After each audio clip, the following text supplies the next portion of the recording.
अस्सलाम वालेकुम दोस्तों। अज पाण SPSC Sindh public service commission जो टेस्ट पेपर हल कंदासीं। सिंधी लेक्चरशिप जो टेस्ट पेपर ही टेस्ट 17 मार्च 2021 ते वरती वई हुई। टेस्ट पेपर में 50 सवाल हुआ, 40 सवाल सब्जेक्ट रिलेटेड ऐं 10 सवाल जनरल नॉलेज में। हर सवाल ते 2 मार्कूं हुयूं ऐं ग़लत जवाब ते 0.5 माइनस मार्क। 4 नमूनन जो टेस्ट पेपर हो। अज पाण पेपर टाइप D हल कंदासीं। सवाल नंबर 1 सिंध जे कहिड़े माग में सब खां आगाटी लिखत मिली आहे? ए आमरी, बी मोहन जो दड़ो, सी काऊ जो दड़ो, डी लाखिन जो दड़ो। तो ऑप्शन बी सही है, यानी मोहन जो दड़ो। सवाल नंबर 2 गंदजिनी जी गोद में पाबूड़ा पोशाक शाह जे बैत जी हिन सिट में लफ्ज़ गंद जी माना छा है? ए किन किचरो, बी पानी में थींदड़ ॾुथ, सी कोणियुनि जो क़िस्म, डी मच्छी जो क़िस्म। तो आंसर की मूजिब सही ऑप्शन है बी, यानी पानी में थींदड़ ॾुथ। सवाल नंबर 3 अर्नेस्ट ट्रम्प जे तरतीब ॾिनल शाह जे रिसाले में घणा सुर आहिनि? ए 26, बी 27, सी 30, डी 34। सही जवाब है ऑप्शन ए, यानी 26 सुर। सवाल नंबर 4 तहकीक सिंधी लुगात कंहिंजी तसनीफ़ आहे? A doctor Aftab Abro, B doctor Allana, C doctor Abdul Karim Sindhilo, D Mukhtiar Malha. Option C सही है, तो डॉक्टर अब्दुल करीम सिंधिलो। सवाल नंबर 5 मिर्ज़ा खलीज बेग जे साइडियल शाह जे रिसाले में केतिरा सुर आहिनि? A 30, B 36, C 81, D 35। Option B सही है, यानी 36 सुर आंसर की मूजिब। सवाल नंबर 6 तारीख़ी नावल नूरजहाँ कंहिं लिखियो आहे? A Mirza Qaleech Beg, B doctor Gurbakhshani, C Hakim Fateh Mohammad सेमियाणी, D Mira Mohammad Shah. Option B सही है, डॉक्टर गुरबख्शानी। सवाल नंबर 7 अलामा दाऊद पोटे जी आतम कहानी जो नालो कहिड़ो आहे? ए कई किताब, बी कई कहानियूं, सी मुंहिंजी मुख़्तसर आतिम कहानी, डी मुंहिंजी कहानी। ऑप्शन सी सही है, मुंहिंजी मुख़्तसर आतम कहानी।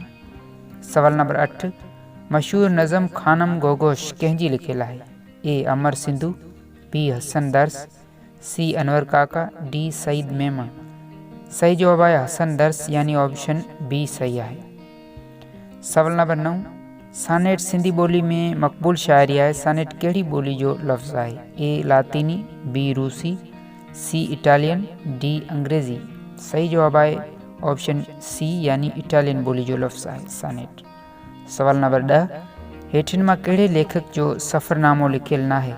ए Abdul Hai Palejo, B doctor Fahmida Hussain, C doctor Mohammad Khan Sial, D Taj Baloch. Answer key मूजिब सही जवाब है ऑप्शन डी, यानी ताज बलोच।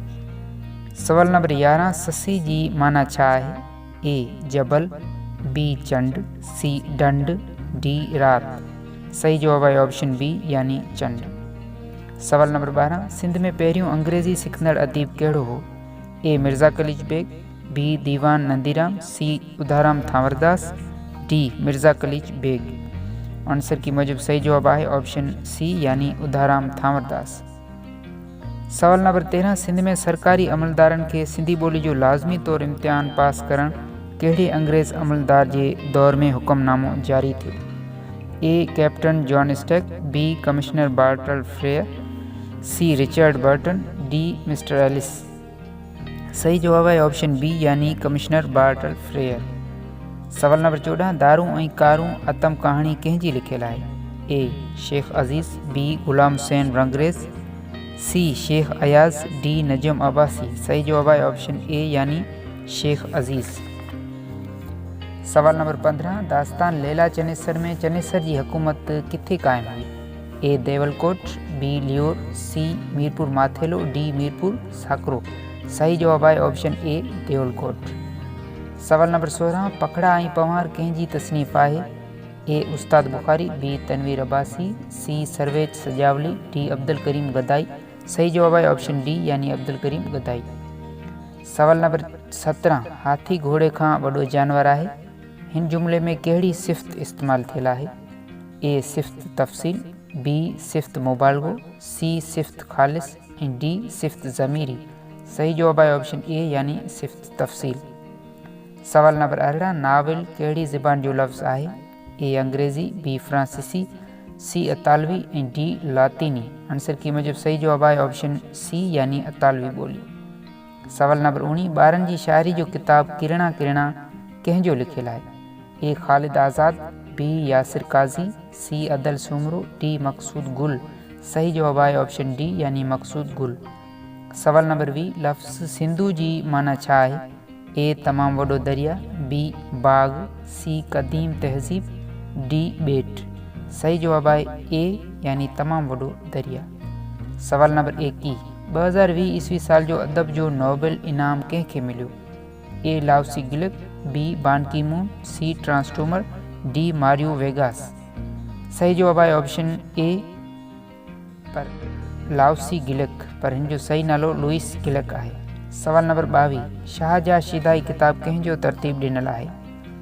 ए राहिब अली लाड़क, बी इसाक समेजो, सी मदद अली सिंधी ऐं डी डॉक्टर फहमीदा हुसैन। सही जवाब आहे ऑप्शन ए राहिब अली लाड़क। सवाल नंबर 23 शाह अब्दुल लतीफ़ भिटाई पंहिंजी शाइरी में सभ खां वधीक कहिड़ो लफ़्ज़ इस्तेमालु कयो आहे? ए म, बी परी, सी माव, डी जेडियूं। आंसर की मुजिब सही जवाब आहे ऑप्शन ए यानी म। सवाल नंबर 24 जेॾो तुंहिंजो नाव बाजिब ओॾियाई मंगा कहिड़े सुर जो बैत आहे? ए ॾह, बी बिलावल, सी कल्याण, डी रब। सही जवाब आहे ऑप्शन ए यानी सुर ॾहर। सवाल नंबर 25 लोक लफ़्ज़ जो लिखत में इस्तेमालु सभ खां पहिरीं कहिड़ी ॿोली में मिले थो? A Sindhi, B Hindi, C Siraiki, D Sanskrit. Answer key मुजिब सही जवाब आहे ऑप्शन सी यानी सिराइकी। सवाल नंबर 26 कहिड़े आलम जे तरतीब ॾिनल शाह जे रिसाले में सुर केॾारो शामिल नाहे? ए अलादाद जंजी, बी अलामा ग़ुलाम मुस्तफ़ा कासमी, सी मोहम्मद आलम सुमरो, डी अलामा आई आई काज़ी। सही जवाब आहे ऑप्शन डी यानी अलामा आई आई काज़ी। सवाल नंबर 27 सिंधी अदब जा फ़िक्री मोहरक कंहिंजी तहक़ीक़ आहे? ए अब्दुल गफ़ूर मेमन, बी जामी चांडियो, सी अली नवाज़ हाजन खान जतोई, डी अलादाद ॿोहियो। सही जवाब आहे ऑप्शन डी अलादाद ॿोहियो। सवाल नंबर 28 मशहूर कहाणी शबनम शबनम कमल कमल कंहिंजी तख़लीक़ आहे? ए तारिक कुरैशी, बी तारिक अशरफ, सी नसीम खरल, डी अली बाबा। सही जवाब आहे नसीम खरल ऑप्शन सी। सवाल नंबर 29 मशहूर किस्सो मुमताज़ दमसाज़ असल में फ़ारसी जी कहिड़े किस्से तां तर्जुमो थियल आहे? ए शहरबानो, बी महरूर बानो, सी गुल सनोबर, डी गुले रंग। सही जवाब आहे ऑप्शन बी महरबानो। सवाल नंबर 30 सिंधी में पहिरियों गज़ल गो शाइर केरु हो? ए नूर मोहम्मद खस्ता, बी गुलाम मोहम्मद गद्दा, सी मिर्ज़ा कलीज बेग, डी नियाज़ हुमायूनी। सही जवाब आहे ऑप्शन ए नूर मोहम्मद खस्ता।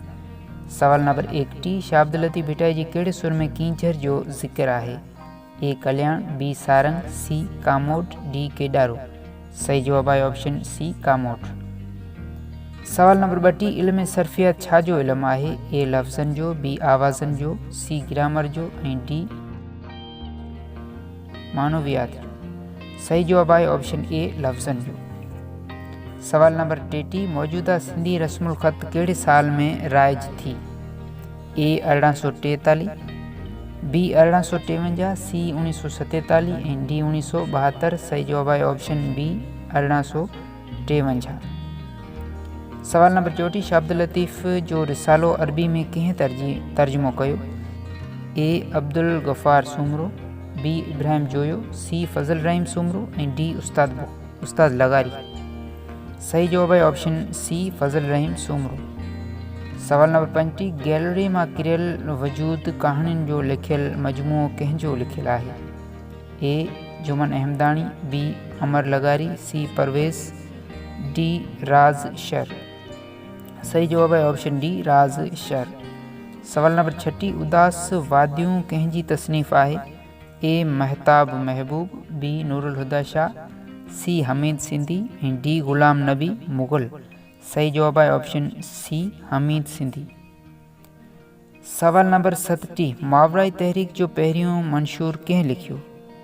एंड्री ऑप्शन ए आहे एंड्री बर्टन ऐं ऑप्शन बी आहे फिलिप्स की डक, ऑप्शन सी आहे रोलैंड बार्ट्स ऐं ऑप्शन डी आहे जैक ब्रेडा। सही जवाब आहे ऑप्शन ए एंड्री बर्टन। सवाल नंबर 38 हाइको शाइरी कहिड़े मुल्क जी सिनफ़ आहे? A England, B France, C Japan, D तुर्की। सही जवाब है ऑप्शन सी जापान। सवाल नंबर 39 है क़ससुल अंबिया जो फारसी में सिंधी में तर्जुमो कंदड़ पहिरियों आलम केर हो। ऑप्शन ए मौलवी मोहम्मद हुसैन, ऑप्शन बी मौलवी हाजी अहमद मल्हा, ऑप्शन सी काजी अब्दुल करीम ऐं ऑप्शन डी मौलवी अब्दुल हक। सही जवाब है ऑप्शन ए मौलवी मोहम्मद हुसैन। सवाल नंबर 40 लोक अदब में डिठ छा जो क़िस्म आहे। ए गुजारत, बी डूर, सी प्रोली ऐं डी लोली। सही जवाब है ऑप्शन सी प्रोली। सवाल number 41 which planet is the largest planet of our solar system. A Venus, B Neptune, C Jupiter, D Pluto. सही जवाब है option C Jupiter. Question number 42 who was the first Pakistani player who scored double century in test cricket. A Hanif Mohammad, B Mudassar Nazar, C Majid Khan, D Zaheer Abbas. Answer key मुजिब सही जवाब option D Zaheer Abbas, पर हिन जो सही जवाब इम्तियाज़ अहमद है। Question number 43 how many districts are there in Sindh province. A 32, B 30, C 28 ऐं डी 81। सही जवाब है ऑप्शन बी यानी 30 ज़िला। सवाल number 44 who was the drama writer of the old man and the sea. A Samuel Johnson, B Ernest Hemingway, C William Shakespeare and D Victor Hugo. सही जवाब है option B Ernest Hemingway. Question number 45 which language of word has 84 numbers of alphabet. A Chinese, B Cambodian, C French, D Sanskrit. सही जवाब है option B Cambodian, पर Cambodian बोली जी alphabet में 74 अखर हैं। Question number 45 which is the birth place of Albert Einstein. A France, B Germany, C USA, D England. सही जवाब है option B Germany. Question number 47 who was the first chief of army staff of Pakistan. A general Tikka Khan, B air marshal Noor Khan, C general Ziaul Haq, D general Mohammad Khan. सही जवाब option A general Tikka Khan. Question number 48 what is the full form of DNA। Option A deoxyribonucleic acid, B dynamic nuclear acid, C dexogen natural acid and D domo nuclear acid. सही जवाब है option A यानी deoxyribonucleic acid. Question number 49 where is the first wind power plant of Pakistan located. A Larkana, B Thatta, C Hyderabad, D Kashmir. सही जवाब है option B Thatta. Question number 50 in which country sun can be seen during midnight twice a year. A Norway, B Japan, C New Zealand, D Denmark. सही जवाब है option A Norway. ही lecturer Sindhi जो test paper हो जो SPSC तरफा वरतो वियो हो। ही टेस्ट पेपर असां आंसर की में जेके भी सही जवाब ॾिनल आहिनि उन मुताबिक़ हल कयो आहे। जीअं त तव्हांखे ख़बर आहे टेस्ट पेपर में काफ़ी सारियूं ग़लतियूं हुयूं जेकी क्वेश्चन पेपर्स में हुयूं ऐं कुझु वरी आंसर कीज़ में हुयूं। टेस्ट पेपर में कहिड़ियूं ग़लतियूं ऐं केतिरियूं ग़लतियूं हुयूं जेकॾहिं इहो तव्हां ॾिसणु चाहियो था इन ते मुकमल डिटेल सां हिकिड़ी वीडियो असांजी ठहियलु आहे जंहिंजो लिंक मूं डिस्क्रिप्शन में बि ॾिनो आहे, उते तव्हां ॾिसी सघो था। उमेद त हीअ वीडियो तव्हांखे पसंदि आई हूंदी ऐं तव्हांजे इल्म में इज़ाफ़ो थी हूंदो। वधीक तइलीमी ख़बरनि, जॉब अलर्ट्स ऐं टेस्ट जी तयारी लाइ असांजो चैनल E4 एजुकेशन सब्सक्राइब करियो ऐं गॾोगॾु बेल आइकन ते बि क्लिक करियो।